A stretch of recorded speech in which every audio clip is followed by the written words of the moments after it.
Hello everyone, dear friends. I hope I've told you enough visions about the last avatar. Due to the karmic connection with the spiritual worlds, it's quite easy for me to receive some blessings, some knowledge connected with the spiritual worlds.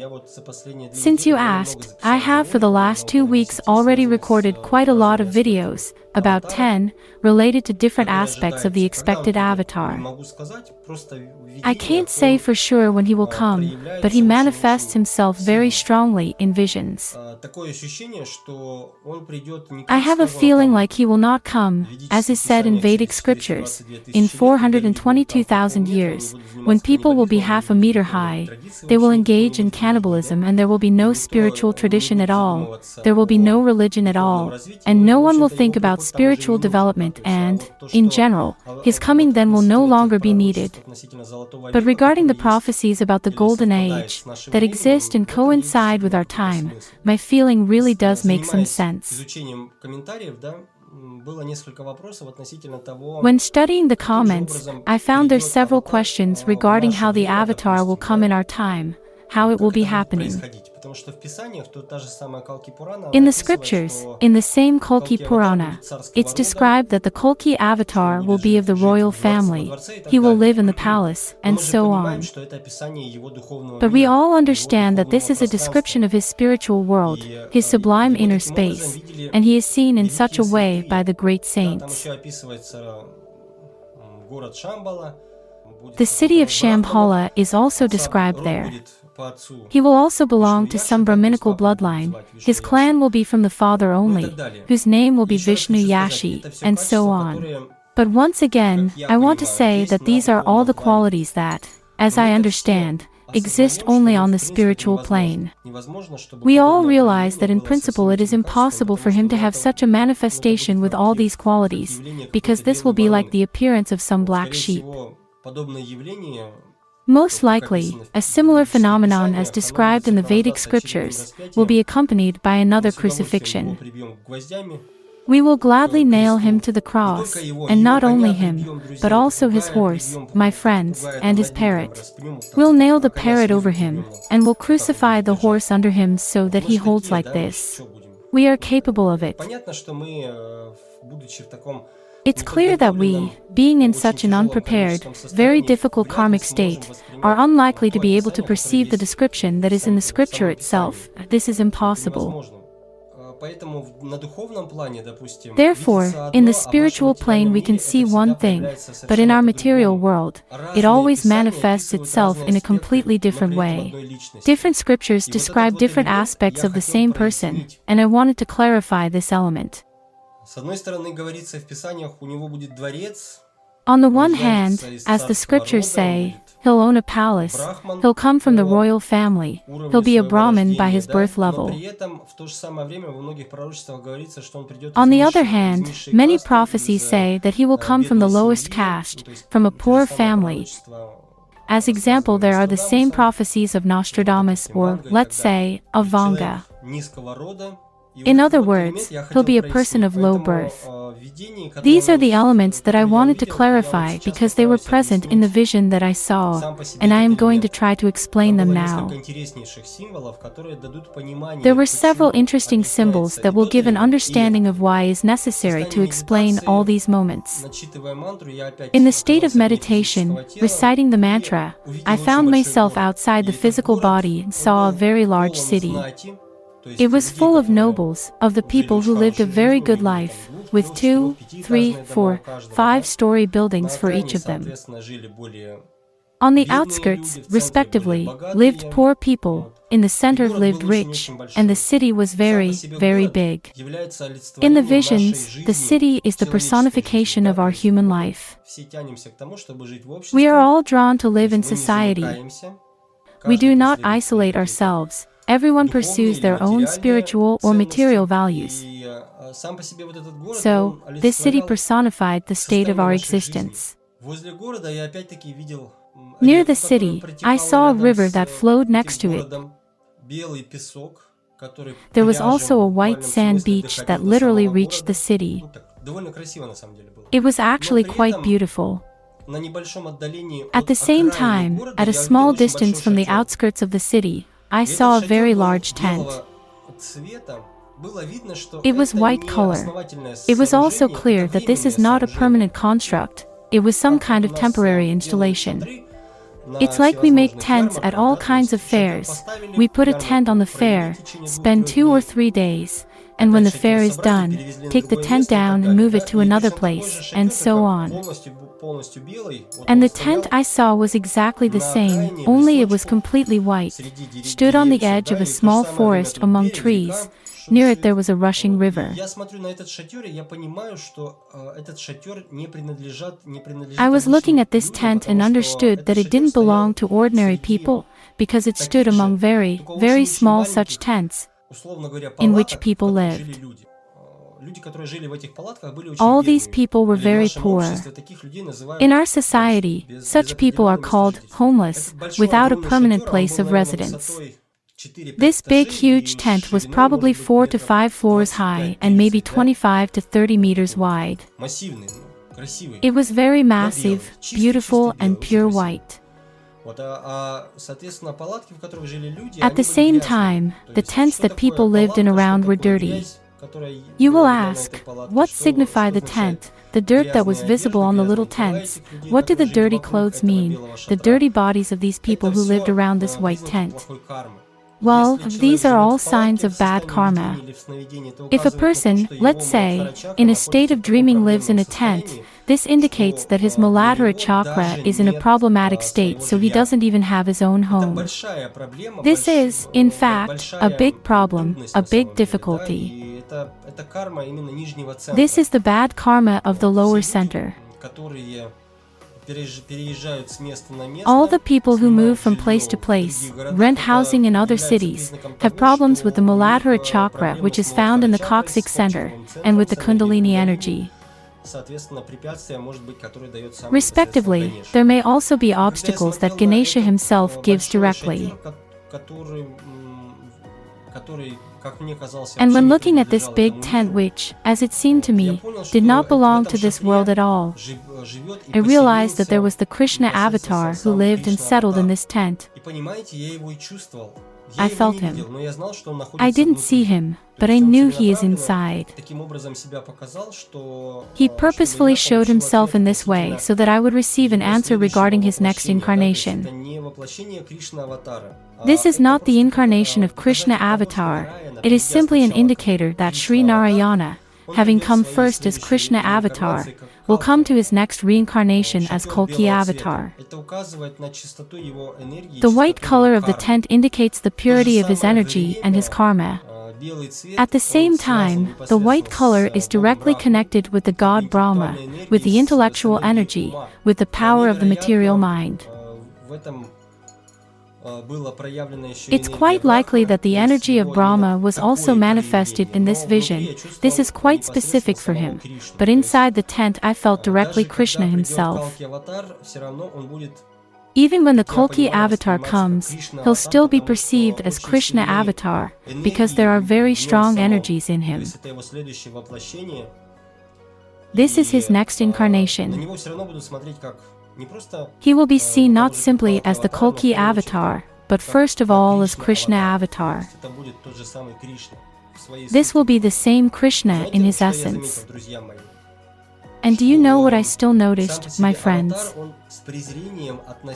He treated with contempt all those residents who lived in this city. I mean, in the all world there are a lot of people who have a good, large wealth, occupy high positions in society, own some prestigious functions, have fortunes. But when Krishna, having incarnated in this material world, built for himself this tent, then he showed to all of them contempt by doing so. It becomes clear to me that he would not appear in the society that we have in any of the countries. It doesn't matter if it's Ukraine, Russia, Belarus, Moldova, Turkey. He ignores and neglects the present state of society, because it is in a very difficult karmic state. His appearance on the outskirts among people who have very bad karma was such a confirmation. What happened next surprised me even more. It partly made me laugh, but on the other hand it became clear that our time is really a time of testing that not everyone passes. And if to be more precise, no one passes at all. We all make mistakes just like that. I'm going now to explain why I'm saying this.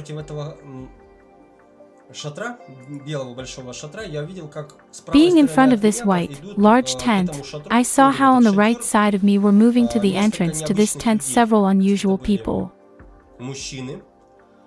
They all were men, and they had very beautiful bodies, very beautiful clothes.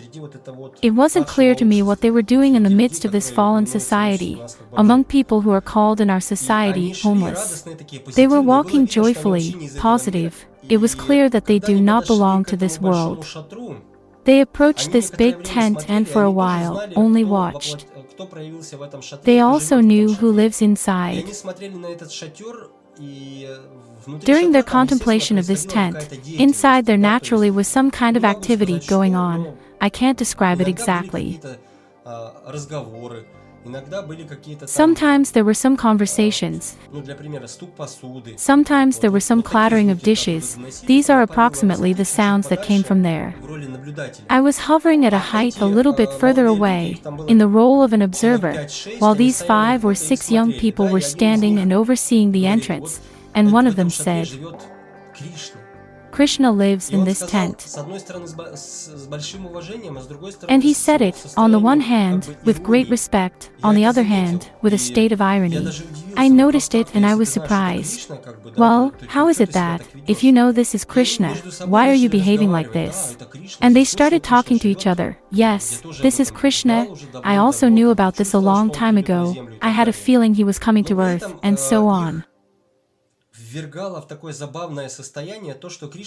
But at the same time, it was funny to them that Krishna was born among the dregs of society and lived in a place where no one would ever have guessed that there would be the Supreme Personality of God. No one would have thought about it. He could have been born a king, nothing would have stopped him. He could rule, live in the palace, but nevertheless he came to the outskirts. And these guys stood there and knew about everything that was happening. They were in a, ironic state, thinking, well, here he is, in a past life was exerting pressure everyone out, he was a god, and now he's come and lives among the social trash. They seemed to be whispering and laughing with each other. But while that was happening, they still gave off some vibrations. Suddenly, there was a noise in the tent, and then the sound of footsteps. It was clear that these steps are approaching the exit from the tent. These guys started fussing and realized they had better go, because this is Krishna who is going to kick their asses anyway. So, they began to retreat fast, and when they left, I quickly realized that these weren't human beings at all. They were so-called demigods, who also were born on earth, probably to fulfill some mission. And they were ironically because they were surprised by the state of Krishna. His appearance in this way was incomprehensible to them. Even the demigods could not pass the test and became dependent on conditions, qualities, some primitive aspects of their own thinking, and they were deceived by the games of the Maya. They saw the outside, at the same time did not realize the inside. They were, by the way, at a very high level. It's the same as the level of Brahma and Shiva, who also belong to the level of demigods. These guys also possessed immortal qualities and deathless condition, but they were also influenced by Maya, the energy of the illusion. They tried to get away from this tent as far as possible. At a certain point I saw the tent opening and Krishna coming out in full radiance of light. In his appearance there was the exterior of another personality which, by the way, I cannot describe. In terms of energies, he was more immersed in the heavy material karma. It was a purposeful birth. As he was pulling back the fabric flaps of the tent, I saw one of his hands sticking out. He was holding a flute and he removed the flaps in this way. Then he came out, and I realized it was Krishna. It became clear to me that they realized that Krishna heard them and they decided to retreat, so they removed at a distance. Krishna, in fact, being there, also heard their thoughts that were according to their inner understanding. He came out, shouting to them, "Hey, easy, I can hear everything." There was such a phrase. I realized that these demigods also heard him. They became more respectful, but still chose to retreat. They realized that it would be better not to get involved, because Krishna, anyway, plays his incomprehensible games. Even if he was in a different state than the one in which he came 5,000 years ago, nevertheless, due to fear, they realized that it would be better not to get involved. Well, such an interesting vision I had. I've explained all the elements that this vision contains. What surprised me most, my friends, was that in Kali Yuga even the demigods do things like this. I would call it a catastrophe and, relatively speaking, an aparathy, a fall. Even they, having been proud of their greatness, began to treat with disdain Krishna, the last avatar. But I want to say right away that this situation was deliberately created by him so that each of them would see their own price. This is what I realized in the literal sense by this example. Who could be above the demigods? None. Only Narayana is above them, that's it.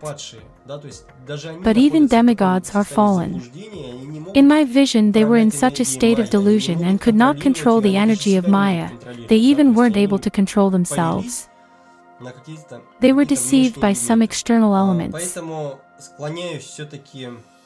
So, I'm still inclined to the idea that if avatar incarnation happens, it'll most likely manifest in the lower strata of society. At the same time, he'll possess all his past spiritual qualities. Those qualities of Krishna that he owned in the past incarnation will also manifest themselves in him in next life. At the same time, he will look different. In parallel with this, we will feel all his potential, even if he has a little different exterior. This was such an interesting observation, such a fascinating vision. I hope everyone is happy with this. I remember some time ago you asked me to tell you about some visions of the avatar, about the last appearance of Narayana on earth, and so on. Well, you asked, I answered. I hope that's enough for you, for now, because the visions are really deeply and very interesting. Thank you all. Bye.